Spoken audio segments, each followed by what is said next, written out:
नमस्कार साथियों, मैं आप सभी का इस आध्यात्मिक विमर्श में हार्दिक स्वागत करता हूं।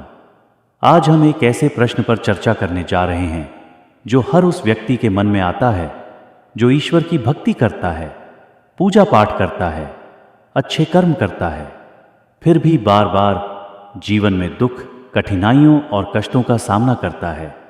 वहीं दूसरी ओर हम देखते हैं कि जो व्यक्ति न तो पूजा करता है न ही धर्म के मार्ग पर चलता है, वह सुख संपत्ति में लिप्त, आनंदित और सफल दिखाई देता है।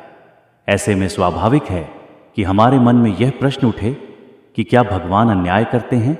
आइए इसी गूढ़ प्रश्न का उत्तर श्री कृष्ण की वाणी और एक प्रेरणादायक कथा के माध्यम से समझते हैं।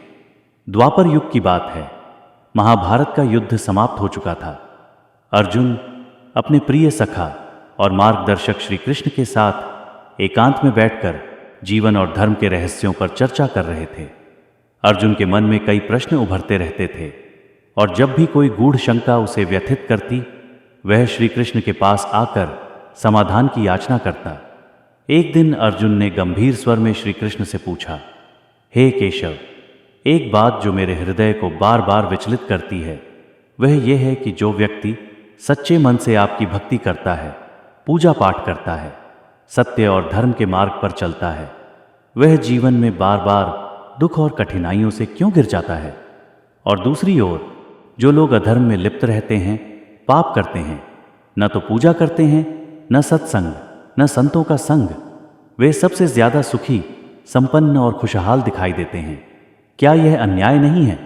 श्री कृष्ण मुस्कुराए, जैसे उन्हें यह प्रश्न पहले से ज्ञात हो।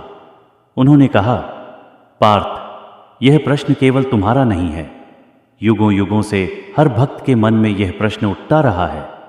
इसका उत्तर सरल नहीं है, परंतु मैं तुम्हें एक कथा के माध्यम से इसका रहस्य समझाता हूं। श्री कृष्ण ने एक कथा आरंभ की। बहुत समय पहले की बात है। एक महान संत के दो शिष्य थे।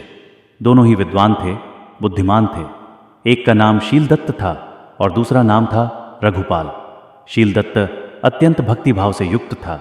वह प्रतिदिन भगवान की पूजा करता, मंदिर जाता, सत्संगों में भाग लेता और गरीबों की सेवा करता। उसके जीवन का हर क्षण प्रभु चरणों में अर्पित था। दूसरी ओर रघुपाल नास्तिक था। उसे पूजा पाठ में कोई रुचि नहीं थी। वह जीवन को केवल भोग विलास का साधन मानता था। वह शराब पीता, जुआ खेलता, वेश्याओं के साथ समय बिताता और अधर्म के मार्ग पर चलता था। समय बीतता गया। एक दिन रघुपाल नशे की हालत में सड़क पर लड़खड़ाता हुआ जा रहा था। अचानक उसकी निगाह एक बैग पर पड़ी जो शायद किसी के हाथ से गिर गया था। जब उसने उसे खोला तो देखा कि उसमें पैसे ही पैसे भरे थे, सोने की मुद्राएं, चांदी के सिक्के और हीरे मोती। वह खुशी से झूम उठा, जोर जोर से चिल्लाने लगा, देखो, भगवान नहीं है, फिर भी देखो मेरी किस्मत, बिना किसी मेहनत के आज मैं अमीर बन गया। उसी समय शीलदत्त मंदिर से भजन करते हुए लौट रहा था। रास्ते में अचानक उसका पांव एक लोहे की कील पर पड़ा और वह गहरे घायल हो गया। रक्त बहने लगा और वह पीड़ा में कराहने लगा। रघुपाल वहां से गुजरा और उसे देख हंसते हुए बोला, अरे शीलदत्त, तू ही तो कहता था कि भगवान सबका भला करते हैं, तो देख तुझे क्या मिला। पैर में कील और दर्द, और मुझे क्या मिला? पैसों का खजाना। मैं न कभी मंदिर गया, न कोई व्रत रखा, फिर भी देख, भगवान से ज्यादा मुझे तो किस्मत ने दिया है। शीलदत्त यह सुनकर मौन हो गया। वह भीतर तक हिल गया। उसके मन में भी प्रश्न उठने लगे, क्या वाकई मेरी भक्ति व्यर्थ है? क्या प्रभु मुझे भूल गए हैं? उसने उसी क्षण अपने गुरु के पास जाकर यह बात कही। उसकी आंखों में पीड़ा थी, पर मन में उत्तर जानने की जिज्ञासा उससे भी गहरी थी। गुरु ने ध्यानपूर्वक सब सुना और शांत स्वर में मुस्कुराते हुए बोले, वत्स, तुम्हारा प्रश्न सही है, पर उत्तर गहराई में छिपा है। भगवान कभी अन्याय नहीं करते। वे केवल वही फल देते हैं जो हमारे कर्मों के अनुसार होता है, चाहे वह इस जन्म के हों या पिछले जन्मों के। गुरु ने आगे समझाया, तुम्हारी मृत्यु का योग बन चुका था।